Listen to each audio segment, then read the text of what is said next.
Hello, everyone, and welcome to Revealing the Hard Stuff, Emotional Honesty as an Existential Leader. I believe you all should have access to the chat now, so thank you for that message in the Q&A. And we're so excited to see folks joining from around the world to be in conversation with Renée Lertzman, Nadine Andrews, and Leslie Davenport on this very expansive, deep topic that is, I think, top of mind for so many of us right now. My name is Monica Canfield-Lenfest. I am an engagement manager with Project Inside Out and have the pleasure of working closely with Renée Lertzman on delivering programs to help people understand more about how to use the tools of psychology to become more effective and authentic change leaders. Which is really what we need more of. This is the first of a two-part webinar series that is kicking off today. So I'll just hand it over to Renée and welcome you all. So glad you could be here with us. Thank you. Thank you so much, Monica. Welcome, everyone. I'm really excited to see all the chat and the responses and some familiar names. So welcome, really excited. Some of you may know that I like to start everything with a bit of a grounding and just transition. And it's a way of just honoring that we're often transitioning from one thing to the next. And how can we support ourselves and each other and just really being present so that we can kind of engage and take in as much as we would like to and just be really here with ourselves and each other. So this is going to just be a few moments of inviting you to first just sort of allow yourself to arrive.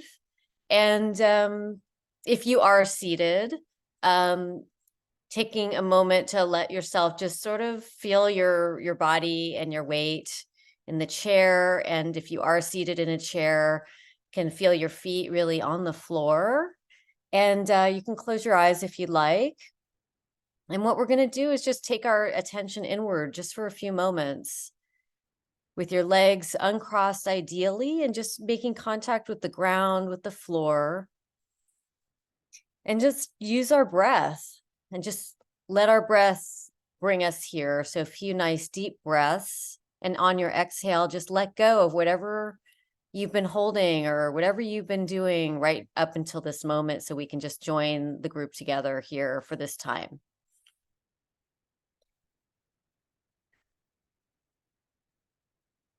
And just noticing, how are you coming into this space?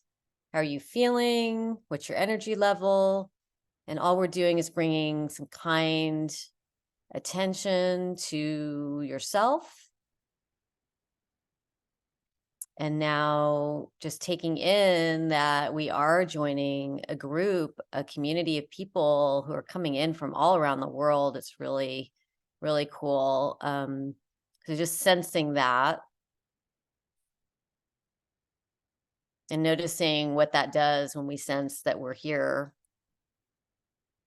with this group, this coming together.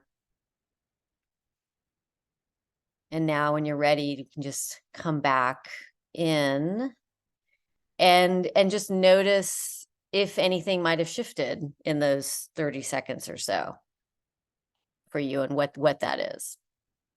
Okay. All right. Thank you. I needed that too. So really excited to kick off this conversation.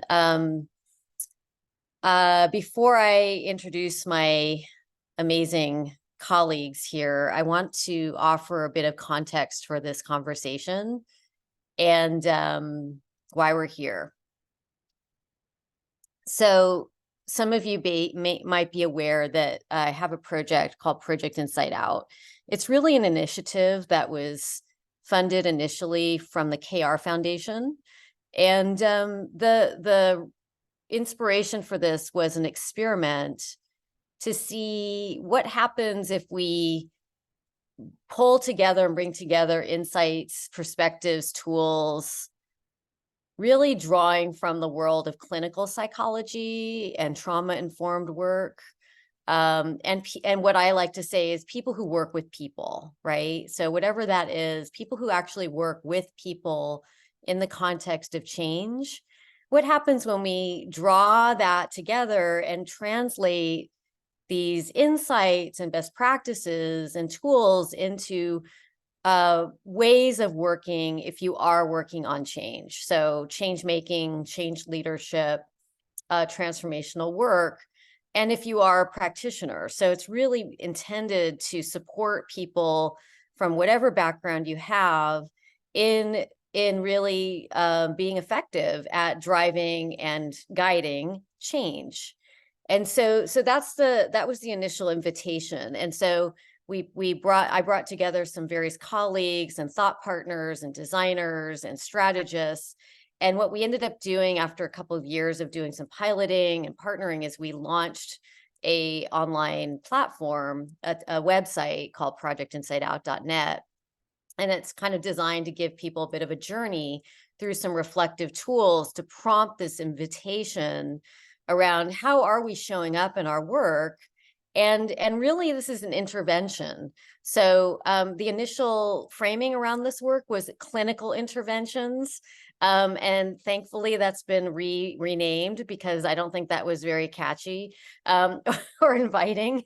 But the idea here is the idea of an intervention. I kind of like, because I hope it's a way to kind of ask us to take a look at what we're doing and how we're working and being in the spirit of shifting it, and not saying what we're doing is bad or wrong, but really like, well, how can we up level? How can we evolve? And so the intervention of this work is really calling on all of us working on whether it's climate change, ESG, sustainability, conservation, regenerative work. It doesn't matter. It's really about existential change work.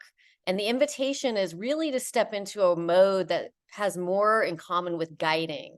What does it mean to be a guide?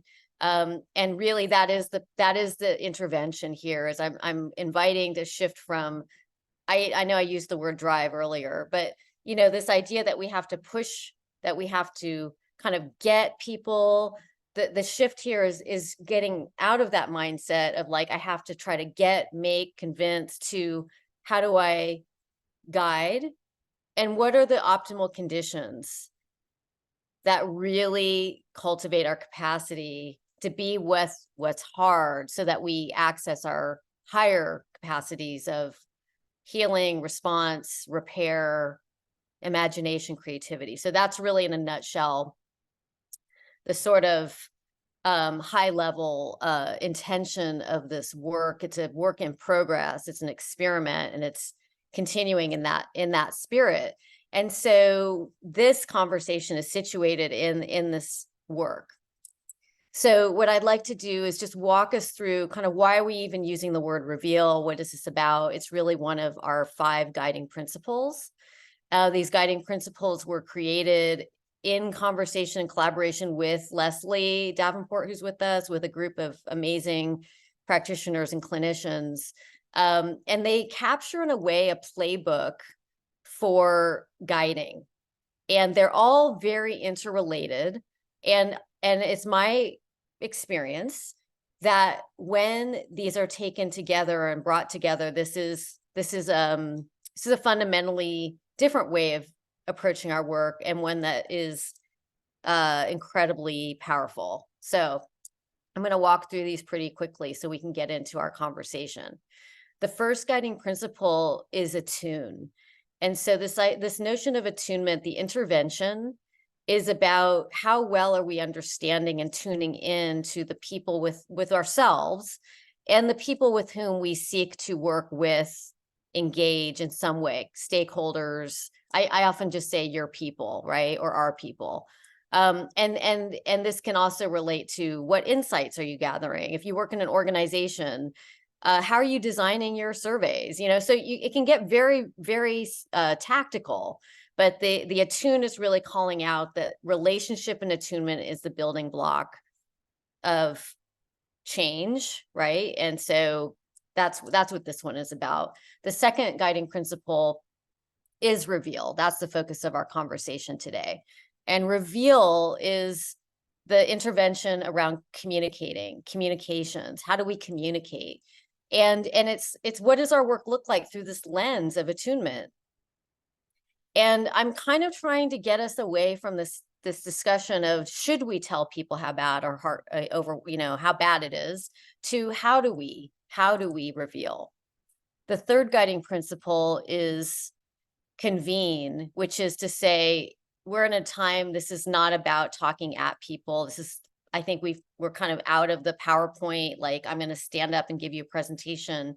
It's really about how do we bring people together and facilitate and guide productive interaction. So this is really calling on us to evolve as facilitators, as guides, as conversation partners. Equip is to say, hey, if you're working in an organization and you're in a sustainability part of it or a climate part of it, it's no longer all on you to hold everything. It's really now about giving people resources and tools to be actualizing, right? So it's for a lot of practitioners, this is a really big shift. And some organizations are way ahead of this and have been doing this, whether they're offering kind of universities or internal resources. But this is, you might notice, a huge trend right now where so many organizations are looking at how do we provide the information, the resources, the tools. So this is huge at the moment. And the final guiding principle is sustain. So this intervention is how do we get beyond the pledge, beyond the commitment? It's like the messy work of change goes way, like that's almost like that's a part of it. Let's set a goal, a pledge, a commitment, but then what? And so I'm trying to say, hey, all of these together, if we're really engaging them, create a flywheel effect, create that ideally a sustaining kind of momentum. So those are these principles, and reveals is situated in that context. And so again, the occasion for this conversation is this question that we're going to be exploring. How do we be attuned and compassionate truth tellers? What does that mean for us? And it's really grounded in this premise that when we're emotionally honest with ourselves and others, we build trust and credibility.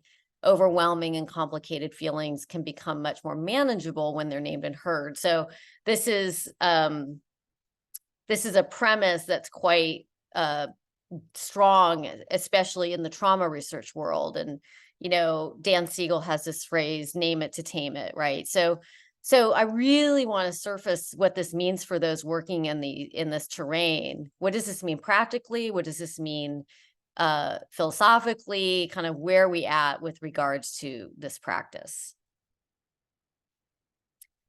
Thank you. So I would like to now kind of open this up and turn to my colleagues here, Leslie Davenport and Nadine Andrews, who I'm super excited to have this time with.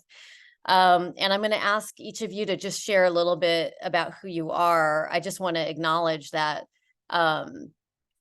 I thought about inviting you both because you are, I regard, really at the leading edge, cutting edge of this work in how we work with organizations, groups, and teams. And I'm just have so much respect and admiration for both of you. And I am thrilled that you are here with us. So thank you. Why don't we start with Nadine? Hi, and hello, everyone. So I am a researcher, mindfulness, nature connection coach, trainer, and also working in Scottish Government, which is well, we'll come to that a wee bit probably.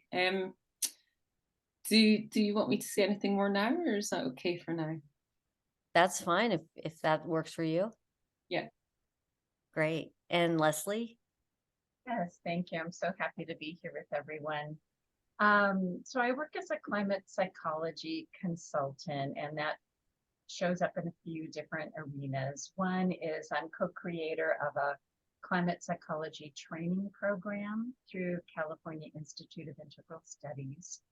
And then a recent area that's been developing is how to bring climate curriculum into public schools for kids, and how to add the emotional intelligence components along with the science data. Thank you. And I would say we are all kind of early adopters. Like, we've been really reflecting and working with these intersections for quite some time now. So I want to start with a prompt for you all, for us all, which is just to start with what, in the context of your work and your experience, what does come up, what comes to mind for you with regards to this theme of how do we navigate the hard stuff, the hard truths, what tends to make people either shut down or withdraw or get triggered, or all of that. I feel like we're all in this like terrain that's quite charged. So would love to hear any kind of free association thoughts you might have on that, just to kick things off. And I'm going to ask Nadine to jump in. Okay. So when you posed this to us before, one of the first things which kind of came to me was this concept of tempered radicals, which I first came across when I was doing my PhD research about 10 years ago, and then kind of forgot all about it, actually, even though it had resonated with my research findings.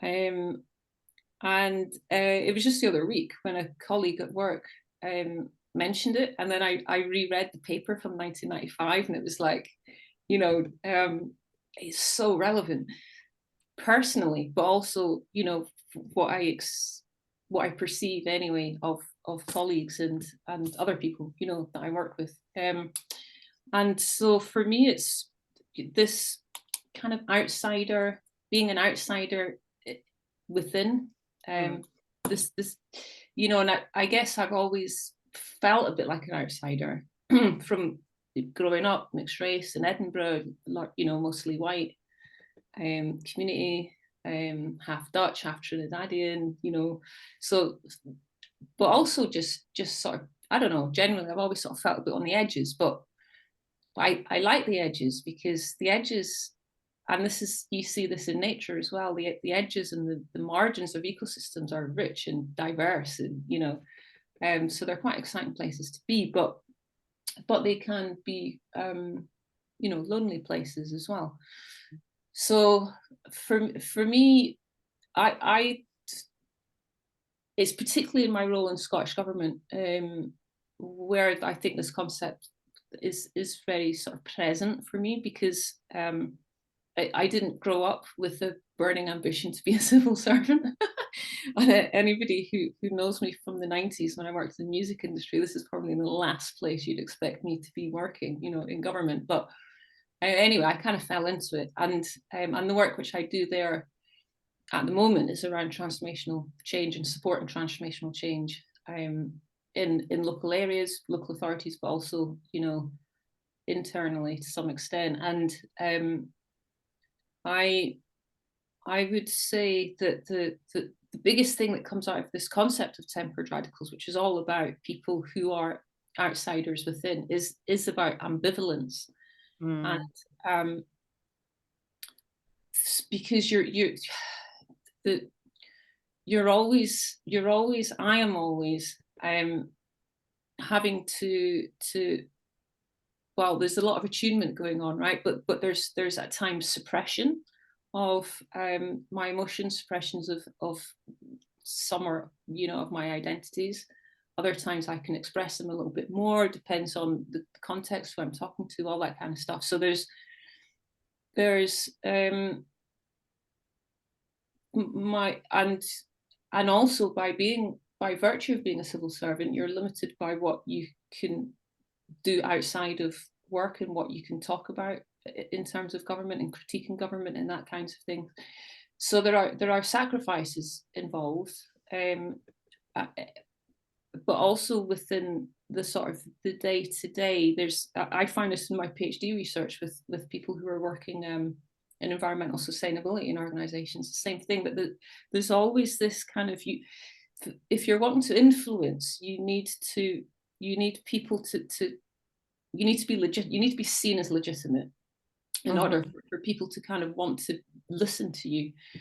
And so there's always this urge, to want to fit in. It's a kind of basic psychological need, or, relatedness, to want to fit in.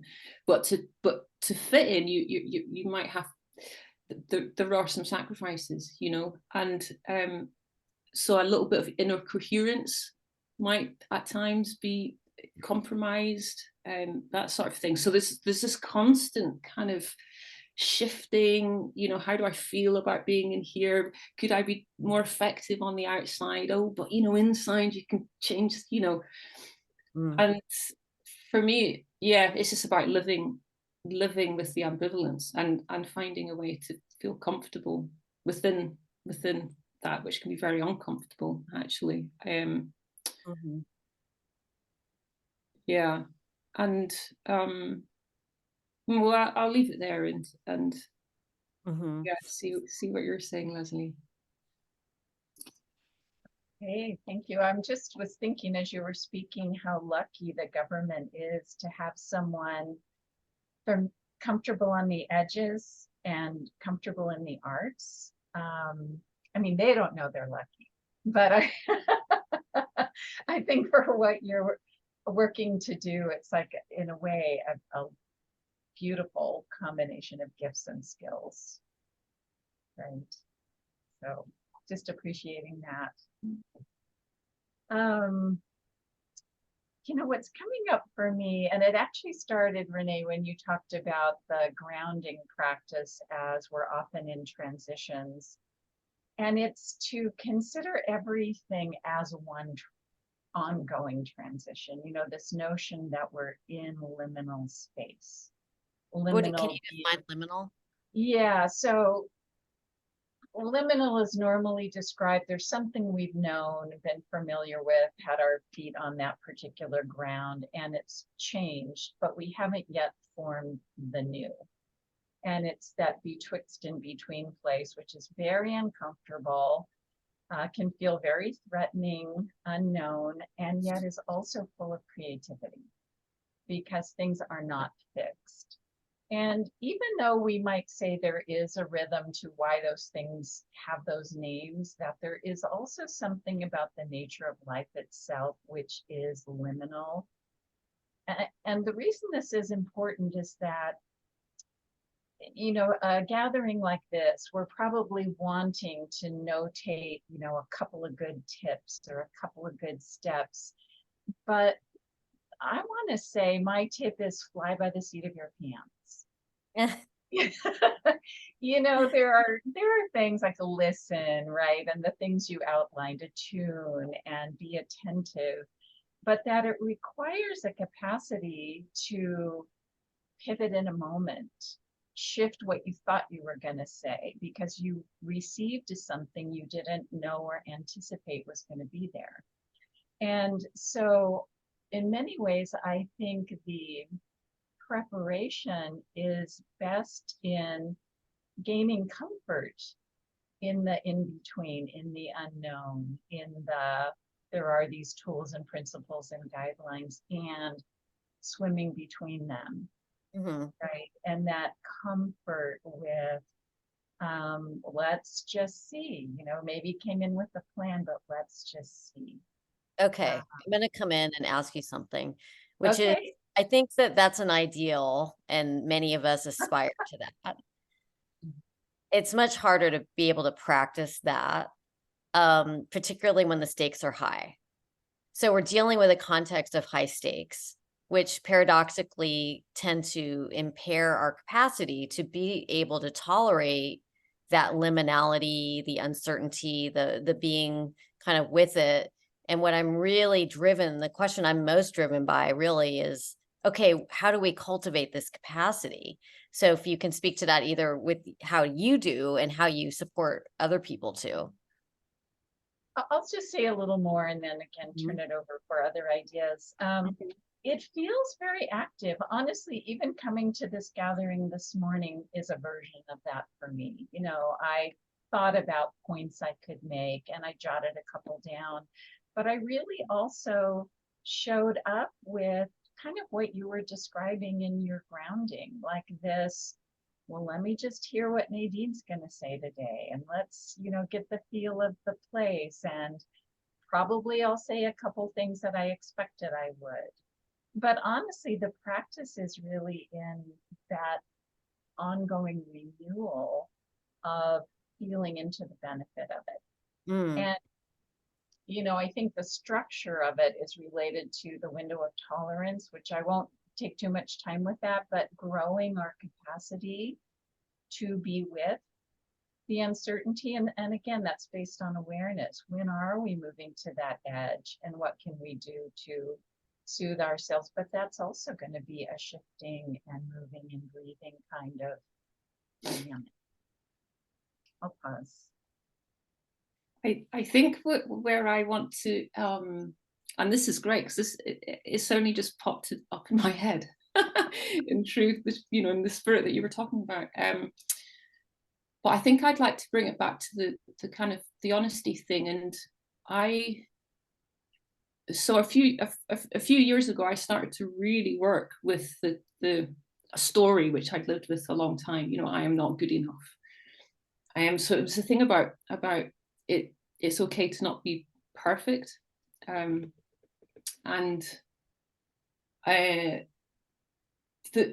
this really sort of came up when my dad died in 2020 of COVID, and just before that, actually, I'd written an essay that I'd wanted to bring more of a sort of personal voice into it.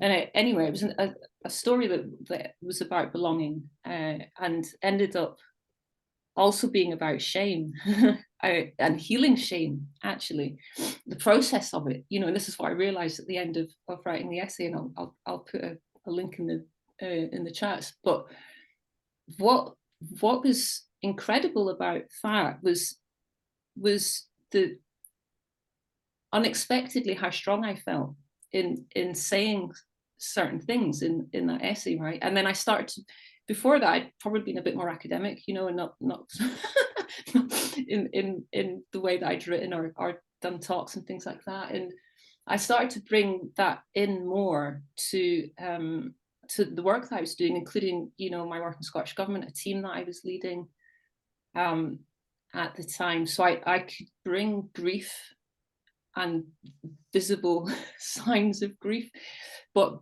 in a way that was I mean, it was honest, but it was also, it didn't feel for me like it was out of control, if you know what I mean. So it was like I was showing vulnerability, but in a way that felt very strong for me.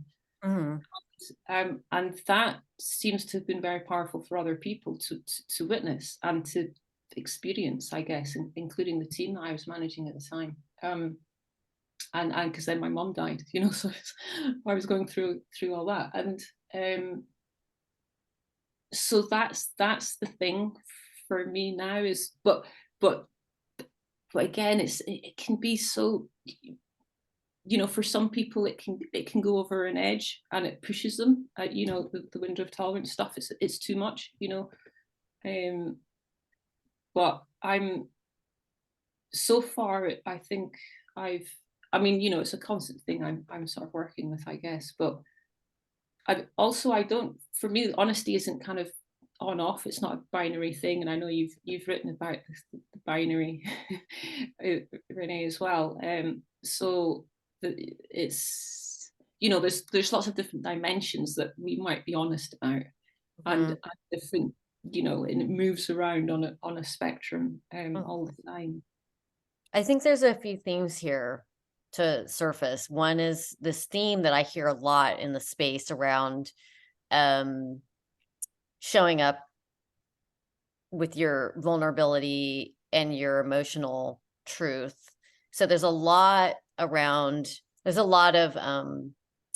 you know, work around, like, it's important to, you know, the storytelling. If any of you know about my quadrants, there's like these 4 kind of main areas that people tend to focus on, as like, as if this is it, like this is going to do it. So if we just are better at being storytellers and tell our story and our personal experience, like this is what I'm going through and why I'm connected to the issues and my grief and so I feel like that's kind of a big theme. And then we're also talking about what are the conditions that enable others that we're working with to tolerate what's happening, you know, it's hard stuff, painful. And so I feel like there are these 2 themes coming up here.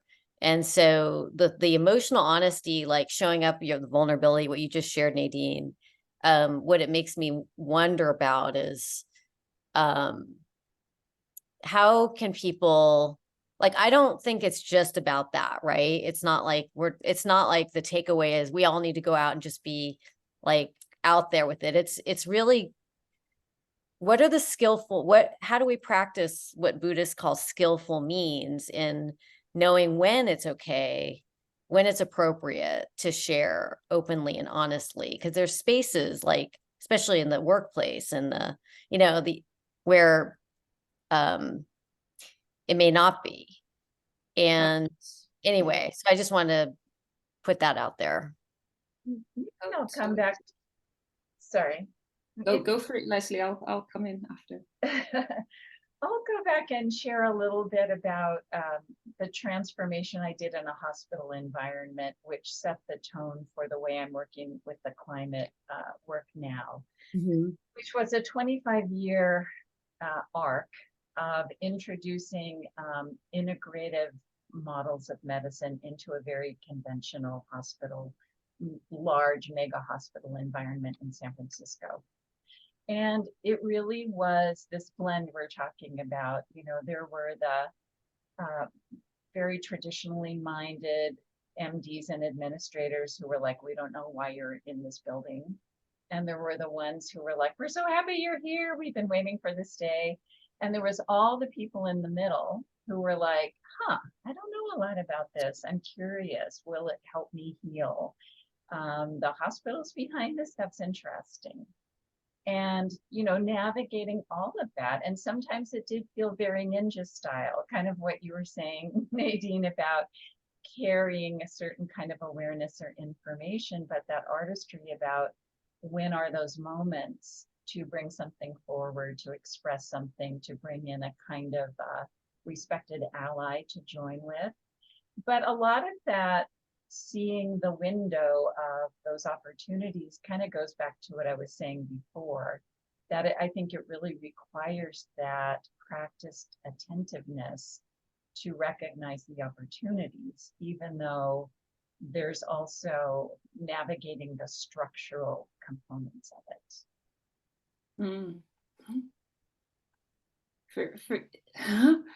Wow.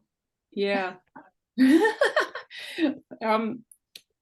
So for me, it's really all about a spiritual practice, you know, and I don't talk about that overtly in Scottish government or in very many places, really. But I'm, for the reasons, you know, that you said, Renée, but I, even though it's completely integral to how I am, how I operate, how I work, how I, you know, all of that, but so it's very much kind of a Taoist philosophy and physical practice. And because I teach mindfulness in Scottish government and there's a huge demand for it, it's great. So I bring stuff into that space, but you know, I can bring grief in there. I can bring, you know, the whole thing about kind of inner conflict and managing, you know, emotions, difficult emotions and conflicting emotions and all that. But also I do because for me it's really this thing about not falling into binaries, which is a real sort of Western mindset, isn't it? The either or, you know, you're either with us or against us type stuff. And what I love about the Taoist philosophy is this interplay between opposites, and so I bring that into the which is what the physical practice is all about, you know, and I bring that into the mindfulness that I teach, and I don't name it as that, but people are doing it, you know, in the practice with some of the movement practices. And I have a session that I teach. This is my favorite one, which is being like water. And people, it's great. People sign up to it, and we explore being. So there's ways to where we can go quite well. It is profound stuff actually, but can be quite playful with it as well. And that's for me really where the Taoist philosophy comes in the practice. Even when, you know, we're doing very serious work and tackling, you know, the most serious topics of existential threat, you know. There's something here about the capacity to, so again, like some of you may know, my wellspring has always been psychodynamic and psychoanalytic psychology. And the reason why, since I was in high school, is because a big theme in that work is about anxiety. And it's about how really understanding at a deep level how we tend to be designed to protect ourselves from overwhelmed, threatening, intolerable experience. And so obviously, I think obviously what we're all trying to look at is skillful means or artistry. I love the word that I think you introduced, Leslie, around how do we help disarm the defenses that we collectively, I don't mean as individuals only, because I'm also informed by group psychology. So this isn't like about me over here. It's like with, you know, the collective tendency to, you know, try to manage and protect ourselves. So the way this shows up, I go to quite a lot of business conferences and events. I am very much in that ninja like mode. I'm there.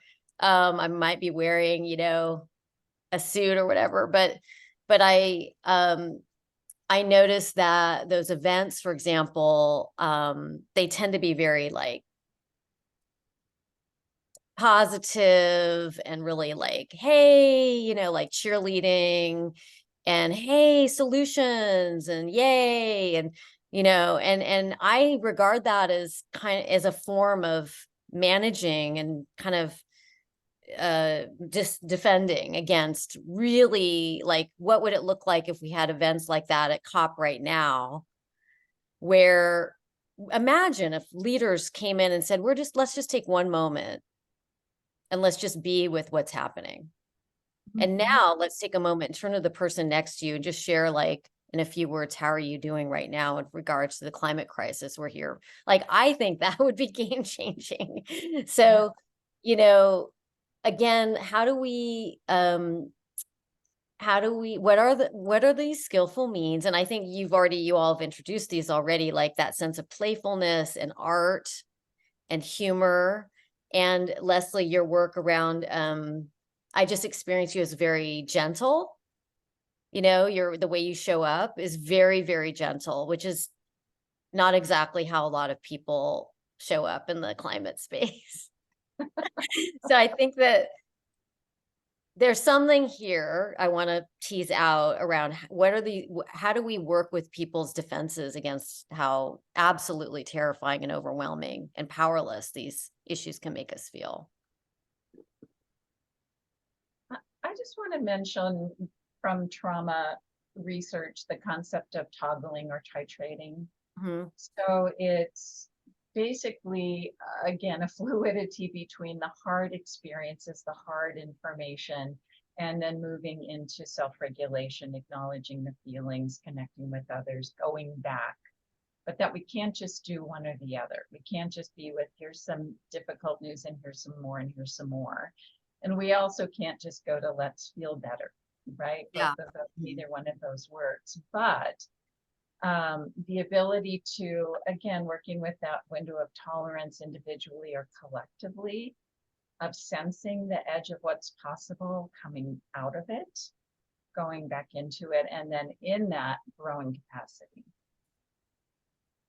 I love that. I think that's a very, very powerful frame. You should, you need to write about that. This idea of titration. Because Yeah. seriously, like, Yeah. are we titrating climate crisis? Are we trained and are we skilled to titrate? Do we even know how to do that?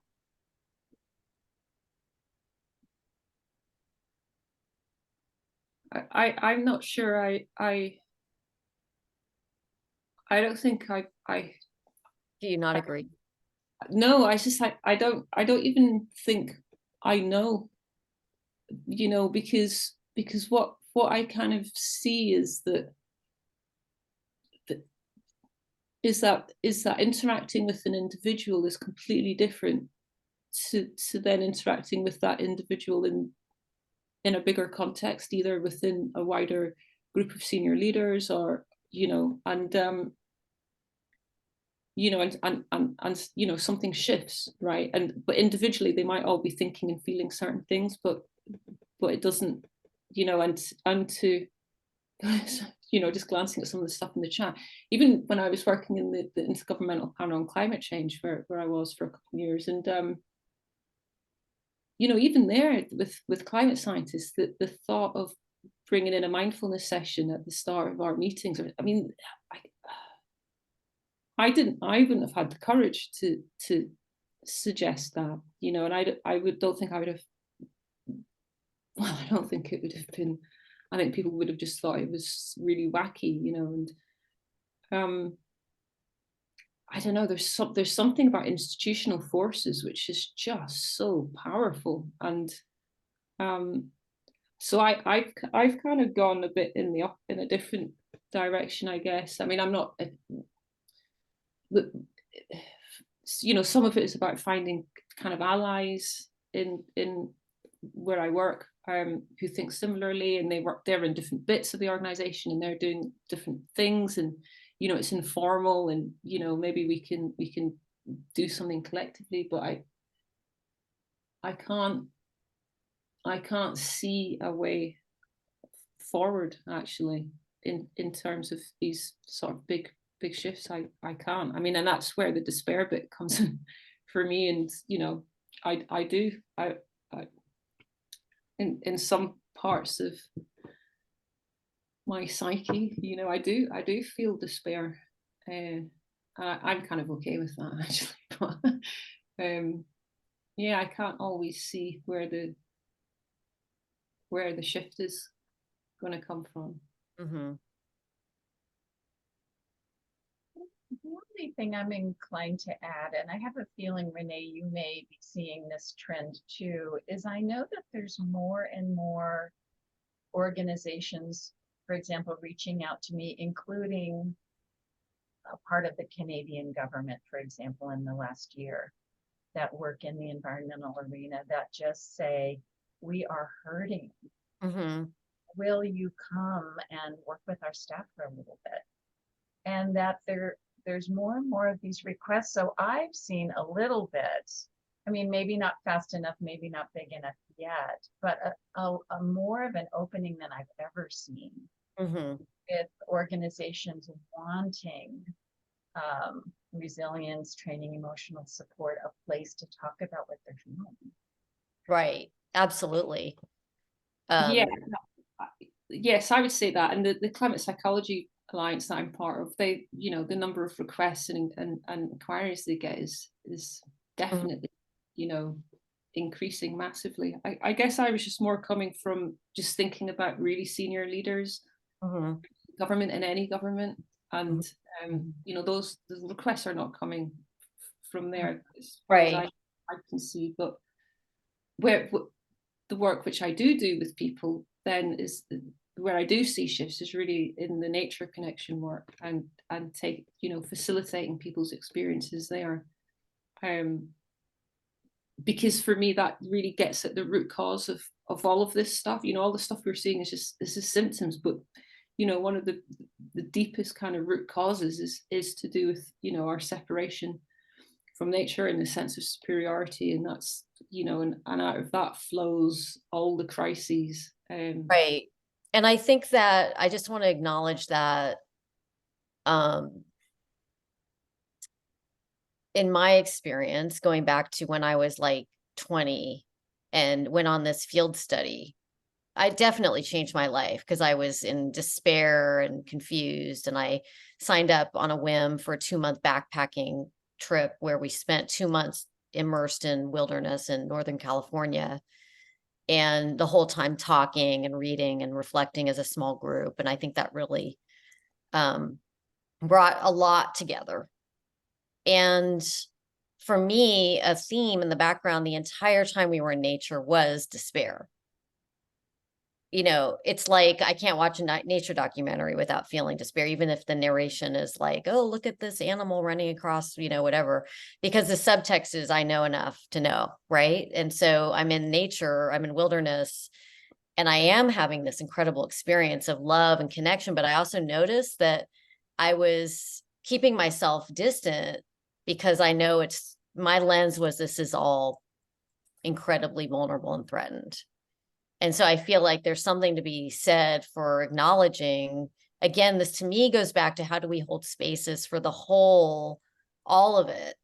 And the tendency we have, and I see some questions in the chat we can get to around, so again, I'm an interventionist, so it might come across as kind of harsh sometimes, but I feel like we need to cut through this binary between hope, optimism, and despair over here. If you really pay attention to your own experience, it's not like that. You know, it's difficult with our language, it's, you know, especially if you're in a Western context, the language sets us up to be quite reductive. Like, are you feeling hope? You know what I mean? There's not a lot of words for this kind of mix of I'm feeling a lot of love in my heart and I'm also feeling a lot of grief, like at the same time. And so I think if we can pay attention to our actual experience, that's our true guide, our true teacher is what am I feeling? And really practicing that grounding. What is my experience? And then being able to foster context where we can name that. So I actually feel kind of optimistic, but that is my personality. I do feel because I work in business and with a lot of senior leaders, what I'm seeing is the power is what you just said, Nadine, about the ally. You kind of mentioned, like, as an aside, like I have these allies, it's very informal across the organization. That's where I think there's a lot there, which is how do we foster conditions that bring people together into pods or cohorts or islands of sanity where we have those spaces, and then we can kind of fan out and do our ninja work, right? And so that's kind of, anyway, I know that was a lot I just shared there, but I totally agree. Yeah, and just summed it up really nicely. thank you. There's a question about titration. Would you mind defining that, Leslie? Well, the way I'm using it is in the context of the window of tolerance. So the idea is that if we move toward a place where we lose our capacity for reasoning, like literally that part of our brain goes offline and we get more reactive, we either lash out or we check out and dissociate. What I'm talking about titration is feeling the place before we get to either of those edges and moving into some kind of self-regulation, whether it's mindfulness, whether it's connecting with community, whether it's whatever it may look like, and titrating, developing the skillfulness to recognize and move between those places. But it could very well be used in other ways too. That's the context I'm referring to it in. Thank you.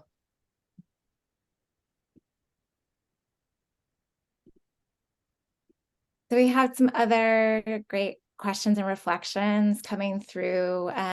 One related to that is, how does one live with such a level of discomfort, even at the edges, for a long time?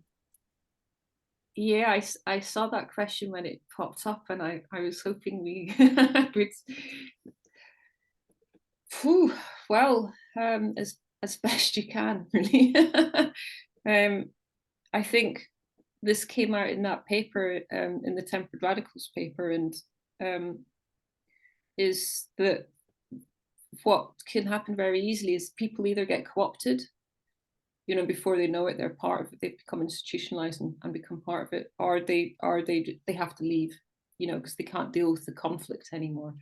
And so, you know, but if you can stay in, then there's, you know, there's a lot of active managing, I think, that goes on, and one of them is the thing around finding allies, and there, you know, there will be at least one other person in the organization, hopefully. But it's really so, and again, I mean, for me, you know, this is kind of where the spiritual practice really comes in, because that just connects me to the real bigger picture, and why I'm doing what I'm doing, and why I'm in the place that I am, and all that kind of stuff. And I need that reminder, because I can forget, and you know, because you get kind of caught in the trees, and you need to be able to sort of remind yourself of the wood. And it's a kind of ongoing, for me, it's an ongoing, I'm learning, I will never stop learning how to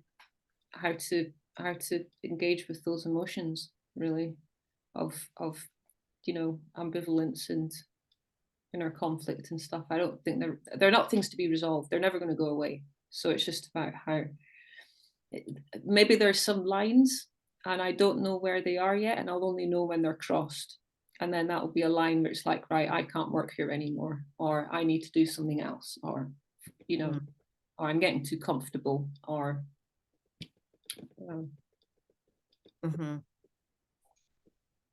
I'll just add, go ahead. Sorry, my ways. I'd say that my two most useful ways right now are, one, to just ride the waves of emotions. I mean, it's just not that uncommon for me to read about the IPCC report or a policy that didn't get passed into law, and just feel, you know, a wave of grief, and just be still, be at my computer and cry for a while. And that somehow just being with it as much as I can as it arises, I find just really helpful. And then the second one being intentionally plugging into the good work that folks are doing, like everyone on this call, I'm sure, you know, and hearing, reconnecting with you, Renee, and the work you're doing, and learning about you, Nadine. Just, I feel so much less alone in my efforts, and it's like adds a kind of buoyancy.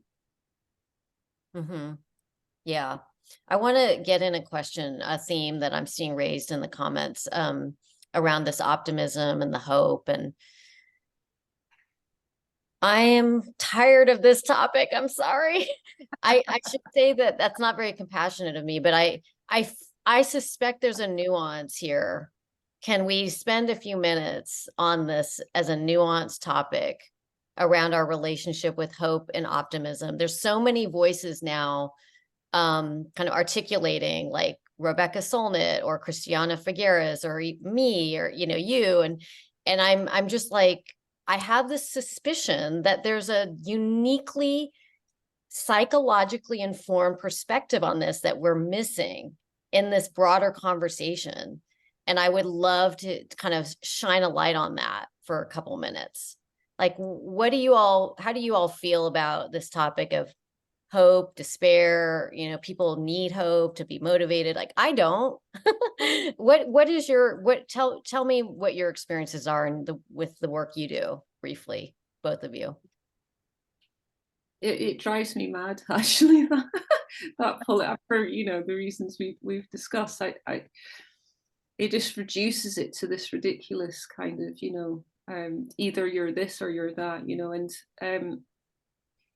apparently my name Nadine means hope, actually. But I feel all kinds of mixed emotions, and And one of the most powerful things was what I was doing this workshop with students, and they were really wanting to jump onto the positive, and the optimism. They were sort of running away from feelings of negative emotions, and just repeatedly kind of saying, no, it's actually normal and fine to feel both at the same time. And yeah, it's a real thing, isn't it? And I just find it so unhelpful. And I'm kind of on the edges of the deep adaptation world. And that's totally often misrepresented. I find a lot of hope in that world as well, in the deep adaptation work. Yeah, it's just so much more nuanced. I'll just add, for me, I also don't really like engaging around the word hope. I feel like others can work on those definitions if they want to. I feel like I just would rather orient and kind of anchor in love and that which I value, and that becomes my fuel and my motivation. Mm-hmm. Yeah, me too.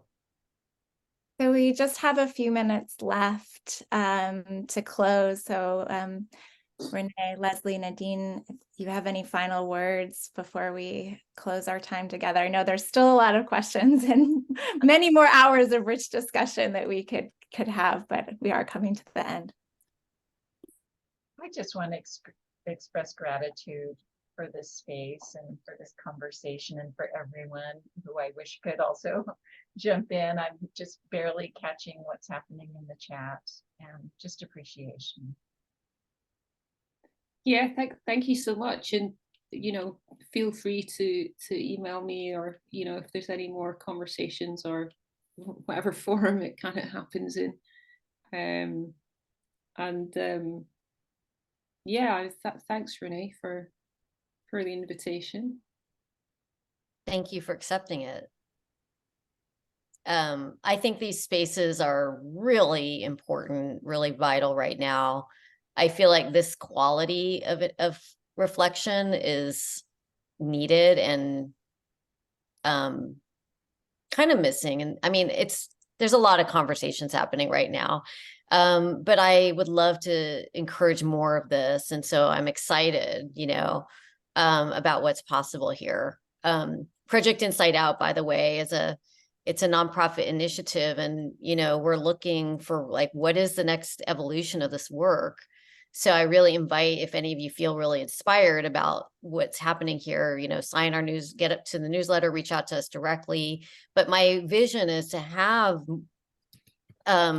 more of these conversations where we can come together and in the spirit that we've shared here. So I'm really, really appreciative and thank you, Monica, for holding the space, and for everyone who's taken the time to join us and be part of this. And there will be an opportunity. Thank you so much, Leslie, Nadine, and Renée, for this really nourishing, rich discussion. We will be sharing the recording as well as resources via email with everyone who registered, and it will be available on demand for folks to access at least through the end of December. I shared in the chat, I'll share it again, how to sign up for next week's webinar. Renée will be in conversation with Sarah Payton about attuning to yourself, attuning to your stakeholders, and it will surely be another really rich discussion. So thank you all for being here. Have a wonderful day, or whatever complex, meaningful shape your day takes. Thank you. Or evening, if you're in our part of the world. Thank you. Take care.